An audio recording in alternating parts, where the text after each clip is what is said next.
प्यारे बच्चों, आज हम पढ़ेंगे चैप्टर सेकंड प्रतिलोम त्रिकोणमितीय फलन। जैसा कि हम इससे पहले हमने क्या चैप्टर पढ़ा, इससे पहले हमने चैप्टर पढ़ा है रिलेशन एंड फंक्शन।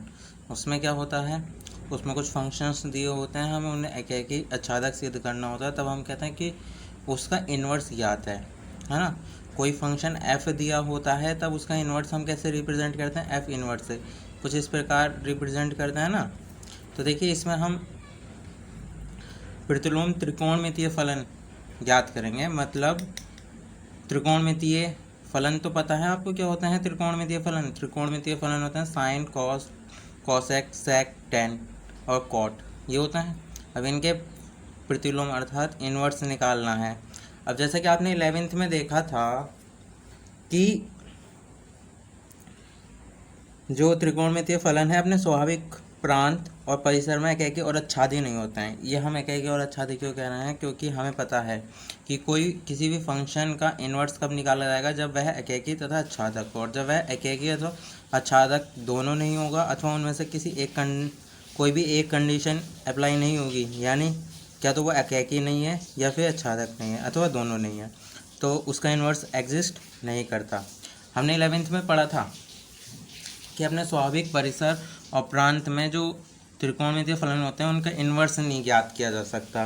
तो अब इसमें हम जो है इस अध्याय में हम त्रिकोणमितीय फलनों के प्रांतों तथा परिसरों पर लगने वाले उन प्रतिबंधों का अध्ययन करेंगे, अर्थात उन प्रतिबंधों को पढ़ेंगे हम इस चैप्टर में, जिनसे उनके प्रतिलोम फंक्शंस ज्ञात हो सकें, प्रतिलोम त्रिकोणमितीय फलन ज्ञात हो सकें।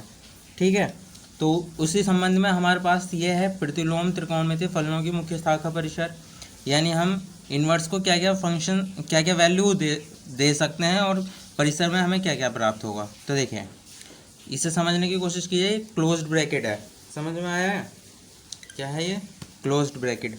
अब क्लोज्ड ब्रैकेट है तो देखिए, इस क्लोज्ड ब्रैकेट का मतलब है कि -1 से लेके 1 तक, और -1 और 1 भी हम इस के आगे लगा सकते हैं, यानी इसे हम -1 और 1 तक की, यहाँ से अगर हम लाइन खींचें -1 और 1, तो इन यहाँ पे जितनी भी वैल्यूज आती हैं उस पर हम साइन इन्वर्स ऑपरेट कर सकते हैं, और -1 और 1 भी। तो हम जब ये वैल्यूज ऑपरेट करेंगे तो हमारी जो आंसर आएगा तब उसका आंसर -π/2 से +π/2 तक होगा, और ये -π/2 और π/2 के बीच में आएगा, और ये भी रहेंगे। ठीक है, इसी प्रकार कोस इन्वर्स का भी प्रांत क्या होगा कि हम -1 से 1 तक की वैल्यू पुट कर सकते हैं, और जिसमें -1 और 1 भी शामिल है। तो इसका परिसर अर्थात इसका आंसर क्या आएगा, अगर हम यहाँ पे कुछ रखते हैं इसके बीच की संख्या, तो हमारा जो आंसर आना है वो 0 और पाई के बीच, और 0 और पाई भी हो सकता है, वह आएगा। ठीक है, अब कोसेक इन्वर्स एक्स के लिए हम सभी रियल नंबर रख सकते हैं, लेकिन -1 और 1 के बीच की संख्याएं नहीं रख सकते। और इसमें देखिए, इसमें -1 और 1 रख सकते हैं, जबकि -1 और 1 के बीच की संख्याएं नहीं रख सकते। ठीक है, इनके बीच की ये अप्लाई होंगी, ये रख सकते हैं -1 और 1, लेकिन इनके बीच की संख्याएं नहीं रख सकते। ठीक है, रियल नंबर्स कोसेक इन्वर्स में। ठीक है, तब हमारा जो आंसर आएगा वो -π/2 से +π/2 के बीच में, और ये दोनों भी आ सकते हैं, लेकिन इसमें 0 इन्वॉल्व नहीं होगा, 0 आंसर नहीं आएगा परिसर में। ठीक है, इसी प्रकार सेक इन्वर्स का है, जैसे कोसेक इन्वर्स का था, same to same sec inverse का है कि हम सभी रियल नंबर रख सकते हैं, लेकिन -1, 1 के बीच की नहीं रख सकते, और जबकि -1 और 1 भी रख सकते हैं। इसे ओपन इंटरवल कहते हैं, ओपन इंटरवल का मतलब हम इसे ऐसे भी लिख सकते हैं। इसका मतलब होता है 1 और -1 को छोड़ के इस ब्रैकेट के अंदर इनके बीच की सभी संख्याएं एग्जिस्ट करती हैं। ठीक है, और क्लोज ब्रैकेट का मतलब होता है -1 और 1 ये भी एग्जिस्ट करते हैं दोनों, और इनके बीच की संख्याएं भी। ठीक है, तो हम सेकंड वर्स पढ़ रहे थे, तो इसका आंसर जो आएगा, मतलब परिसर जो आएगा, 0 से पाई आएगा, और हम 0 और पाई भी होगा, और उनके बीच की सभी संख्याएं होंगी, लेकिन इसमें π/2 अप्लाई नहीं होगा, π/2 नहीं आना चाहिए। tan इनवर्स में हम टेन इनवर्स को हम सभी रियल नंबर पे ऑपरेट कर सकते हैं और उनके आंसर -π/2 से π/2 ही आएंगे, ठीक है। और कॉट इनवर्स में को हम आर पे ही अप्लाई करेंगे, आर मतलब रियल नंबर, और इसका आंसर 0 से पाई आ सकते हैं। लेकिन देखो यहाँ पे ओपन इंटरवल है, यहाँ पे क्लोज्ड, इसका मतलब है 0 शामिल है लेकिन पाई शामिल नहीं है, अर्थात 0 से पाई, यानी 0 शामिल है लेकिन पाई नहीं, जस्ट इसके पास से इनके सभी बीच की संख्याएं, ठीक है। तो ये हो गया प्रतिलोम त्रिकोणमितीय फलनों की मुख्य शाखा परिचय। अब देखिए इस चैप्टर में हम कुछ सूत्रों का इस्तेमाल करेंगे, ठीक है। जैसे आप दोस्त हो तो आप अपनी दोस्ती चलाने के लिए कुछ बातों का प्रयोग करते हैं, ठीक उसी प्रकार हम इस चैप्टर में सवाल करने के लिए कुछ सूत्रों का उपयोग करेंगे, ठीक है। ये भी उनके दोस्त ही हैं सवालों के, ये जो सूत्र हैं। तो देखिए इसमें सामान्य सूत्र हैं, देखिए इसमें पहला साइन इनवर्स -x, अगर आपके आगे साइन इनवर्स है और उसके आगे माइनस की संख्या है तो यहाँ पे माइनस बाहर आ जाएगा, minus sine inverse x। Tan inverse -x, तब भी माइनस बाहर आ जाएगा। कोसेक इनवर्स -x, तब भी माइनस बाहर आ जाएगा, ठीक है।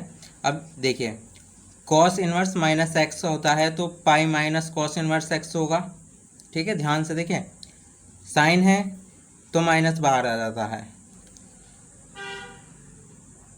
टेन है तभी माइनस बाहर आ जाता है, कोसेक है तभी माइनस बाहर आ जाता है। लेकिन कोसेक कोट में ऐसा नहीं होता है, इसमें हम pi minus cos inverse x, pi minus sec inverse x और कोट इनवर्स -x को pi minus cot inverse x कहते हैं।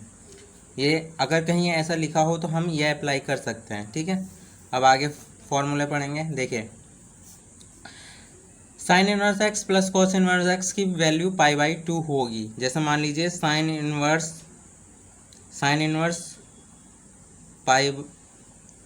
π/2 है प्लस कोस इनवर्स π/2 है, तो इसकी वैल्यू हमेशा π/2 ही आएगी। अब यहाँ पे चाहें अगर यहाँ पे साइन इनवर्स 0 कोस इनवर्स 0 हो, ठीक है, तब भी इसकी वैल्यू क्या आएगी, π/2 ही आएगी, ठीक है।